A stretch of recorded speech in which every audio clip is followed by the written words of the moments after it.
Welcome to The Explainer. Today we're going to completely reframe a very human problem, the failure of focus. We are going to stop looking at it as some sort of moral shortcoming, and instead we're going to treat it exactly like what it is, a structural engineering problem. So, if you've been struggling to pay attention or just maintain a daily routine, you are absolutely in the right place. We are diving deep into the behavioral science of sustained focus. Okay, let's just dive right into this by validating a super painful reality. We've all been there, right? We buy the brand new planners, we set those incredibly ambitious alarms on Sunday night, and yet our new habits almost always crash and burn by Wednesday. Well, this inability to maintain focus is not a lack of discipline. It's actually a glitch in our behavioral source code. When our daily routines start to fail, relying on sheer discipline to build a habit is realistically the absolute worst thing we can do. And the reason for that is simple. Willpower is a depreciating asset. Relying on willpower is exactly like trying to brute force a complex password.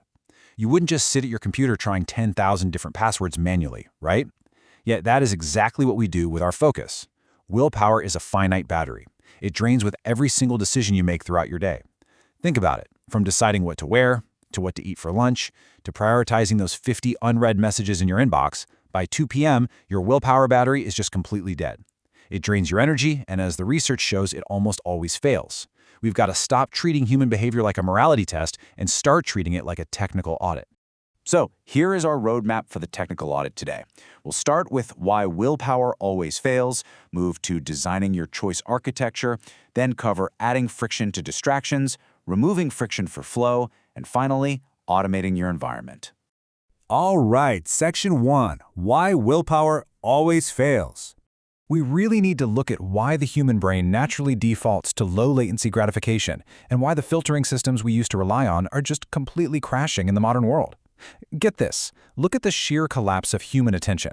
In 2004, the average time we spent on a single screen before switching to another task was 2.5 minutes. Today, that number has collapsed to just 47 seconds. Let that sink in for a second. We are essentially panic-switching our attention every 47 seconds. You aren't losing your mind. Your brain is simply buckling under the weight of an environment that demands constant, rapid-fire context switching. And clinical data from Harvard Health and Healthline confirms exactly what this is doing to us. This constant bombardment from screens, texts, and emails, it acts literally like a DDoS attack on the brain. It overwhelms the system with so many malicious requests that it simply crashes. When there is just too much information, it severely burdens our cognitive filtering systems. It makes distraction inevitable, and that frequently manifests as intense brain fog, fatigue, and even anxiety, which of course only worsens your concentration further. Internal willpower literally doesn't stand a chance against this level of system overload.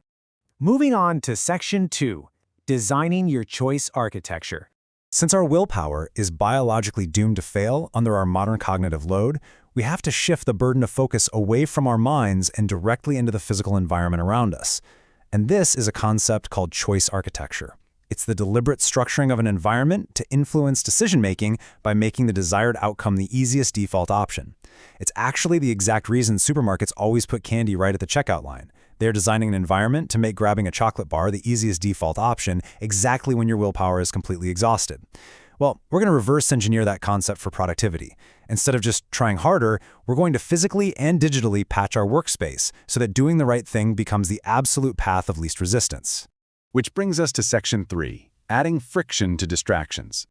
This is the first half of our dual approach. We're looking at how we can aggressively lock down our dopamine sinks so those bad habits become incredibly difficult to execute.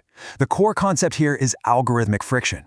This is the strategic introduction of obstacles and delays to artificially increase the effort required to do a bad habit. Think about how your brain processes network latency. If a website takes 10 seconds to load, what do? You abandon the page and stare at the ceiling, right? We need to artificially increase the network latency of our own distractions so our brain simply drops the connection and gives up on the bad habit entirely. Let's compare the willpower approach to the algorithmic friction approach. With willpower, you keep your phone sitting right on your desk and you just try really hard not to look at it. But clinical research actually shows that even if the phone doesn't buzz, the sheer visual input of having the device there quietly drains your brain's filtering system. Now, the algorithmic friction approach uses a system patch, like a physical app blocker, such as Freedom or Cold Turkey, that physically prevents you from accessing those dopamine sinks during your work hours. You aren't resisting temptation, you are removing the choice entirely. You're basically trapping your present self into making good decisions for your future self. Now let's flip it for Section 4, removing friction for flow. So while we block the bad stuff, we have to simultaneously pave a completely frictionless path for the good stuff. Just as we increased latency for distractions, we must artificially decrease the latency of your work to naturally trigger a flow state. Because if a desired habit is too hard to start, that physical friction acts as a bad input that absolutely guarantees a failed output. You see, the human brain treats long-term goals as having incredibly high network latency. If the reward takes too long, your brain connects to a closer server, like, say, an endless feed of 15-second videos. To fix this, we have to break work down into micro milestones. Think 45-minute sprints. This feeds the brain's need for short-term completion. Let's look at a really practical example. High friction is waking up and having to hunt for hidden workout gear in a dark closet. It's like some sort of awful early morning escape room. That tiny barrier is more than enough for your brain to just abandon the task and go back to sleep. Zero friction, on the other hand, is preloading your physical workspace. It's setting your clothes out right next to your bed the night before. By preloading your workspace, you feed your brain's need for immediate, low-latency execution. You are making the good habit the absolute easiest, most immediate option available to you. Let's bring it all together in Section 5, automating your environment. This is where we systematize this entire protocol to completely rewrite your behavioral operating system. By following these exact steps, you effectively deploy algorithmic optimization for your own life. Step 1. Lock down the apps. Use those blockers to introduce friction to your digital distractions. Step 2. Clear the visual clutter. And Step 3. Preload the workspace for whatever task you need to accomplish tomorrow. Honestly, you don't need more time in your day, you need better state management. Look at the difference between a chaotic and an automated workspace state. When visual noise is high and app access is unlimited, your cognitive load is totally overloaded.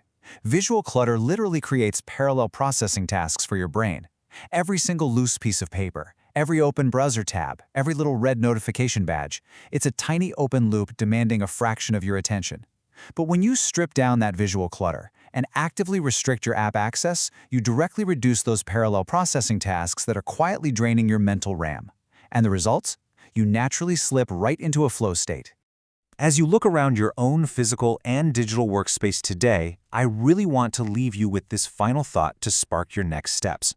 Are you actually failing, or is your environment simply designed for failure? Remember, focus isn't about being a better person, it's about being a better architect of your surroundings. So, audit your environment, patch the bugs in your routine, and design for flow. Thanks so much for joining me on this explainer, and I genuinely hope this completely changes how you structure your day.